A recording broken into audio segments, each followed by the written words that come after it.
언급하는 것 자체가 암묵적으로 금기시되던 시대였습니다. 창시명 다카키 마사오, 일본 육사 57기생이자 만주 군관학교 2기생인 박정희가 쿠데타로 민선 정부를 뒤엎고 권력을 장악한 때였기 때문입니다. 박정희와 함께 친일 세력들이 고위 관직을 비롯한 문학의 주요 인사로 등장했던 그때 친일 문학론의 출가는 그들에게 심각한 도전이었습니다. 스승인 조지훈 선생도 제자의 신변을 걱정했을 정도였습니다.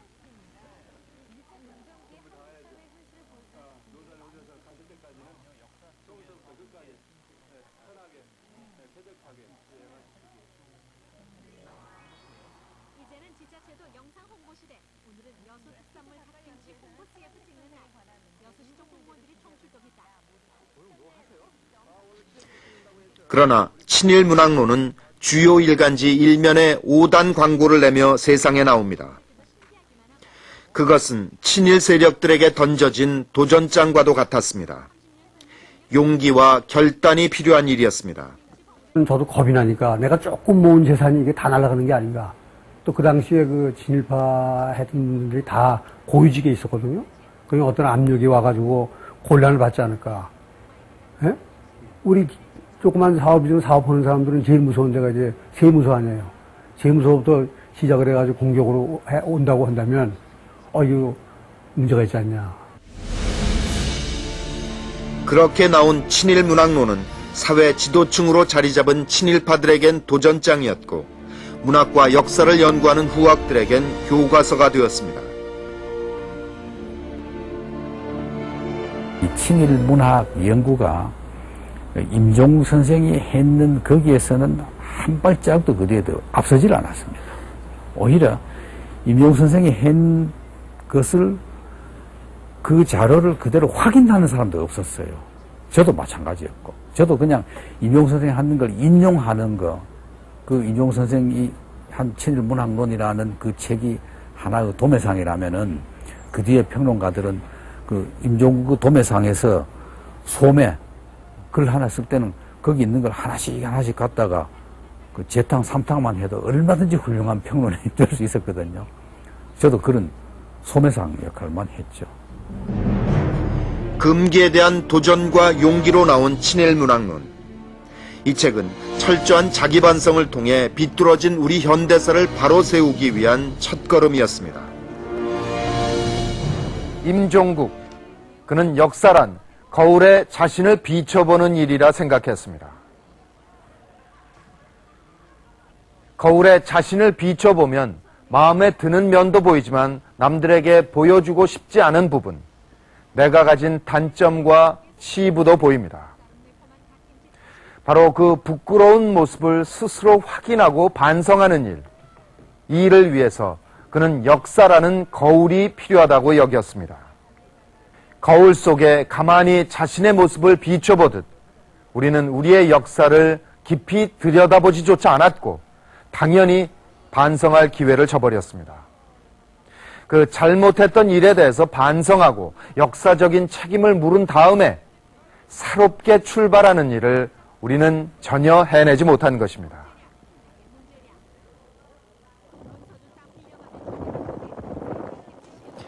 (1945년 8월 15일) 해방의 그날이 왔습니다.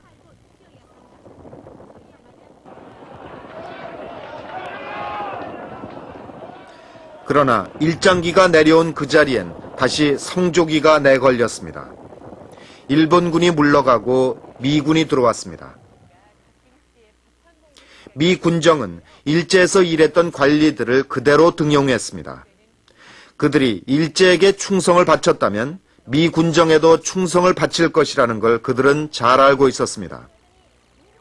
미군들은 총독 관리들을 그냥 그 행정에 이용할 생각을 했어요. 이런 처음서부터 그렇게 인식이 잘못되어 있다 보니까 미군정 하에서 결국 가다가 친일 세력들이 도태를 되지 않고 그냥 뭐라고 그럴까요? 유명한 행정경자로서 그대로 등용들이 됐던 거죠. 그래가지고 그것이 진일파 소생을 하는 데 있어서의 하나의 기반이 됐던 거예요. 그러고서 미군정 하에서도 반민족 해이 처벌법이라는 게 논란이 됐습니다만은 그것이 결국 갖다가 그 부결이 되고 말았던 것이죠. 예. 그런 속에서 1948년 8월 대한민국 정부가 수립됩니다. 이후 이승만 정권 12년은 친일파들이 요직을 장악해가는 발판이 되고 맙니다. 이승만 정부 12년 나에 장관이 115명이 나왔댔습니다. 예. 그 중에 2부 이상을 여기만 사람은 빼야 되겠죠. 예. 연인으로 따져야 될 때니까. 16명이 빠져요. 예. 그러면은 96명이 남게 되죠. 예. 그 96명 중에서 제가 그 친일파 관계를 갖다 샅샅이 조사하지 못했어요. 예. 제가 조사한 범위 안에서 33명. 파센테이지를 내니까 34%가 됐어요. 예. 이 친일 경력이 발견이 돼요. 예. 그러면은 해외 망명을 했다. 독립투사 출신이다. 4명밖에 안 돼요. 예. 불과 4% 5% 미만인데 예. 친일 세력은 30%가 34%로 낮추게 되게 확실히 압도적으로 말이죠. 예. 이러니까 그런 상황에서는 이제 거기서부터 이제 민족사회에 말하자면 근본이라고 할까. 이것이 빗나가기 시작했던 거죠. 예. 이미 정부 강요의 상당수를 친일파가 차지한 가운데 재헌국회는 친일 반민족 행위자 처단을 위한 특별법안을 심의 상정했습니다. 여론에 밀려 뒤늦게 시작한 작업이었습니다.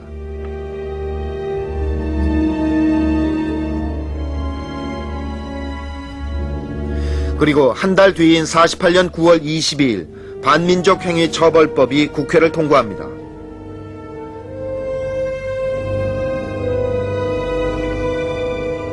반민족 행위 처벌법에 따라 구성된 반민특위는 본격적으로 친일파에 대한 제보를 받기 시작합니다. 그리고 본격적인 친일파 검거가 시작됐습니다. 그 첫 번째 대상은 비행기 공장을 세워 일제 침략 전쟁에 기여한 화신백화점 소유주 박흥식이었습니다. 민족 대표 33인의 한 사람이었던 최린을 비롯해서 소설가 이광수도 체포됐습니다. 그러던 49년 4월 특별법 제정을 주도한 소장파 의원들이 국가보안법 위반 혐의로 구속됩니다. 이른바 국회 프락치 사건이었습니다. 이 사건을 계기로 친일 세력들이 주된 역할을 하는 반공대회는 기승을 부렸고 반민특위는 빨갱이 세력으로 몰립니다.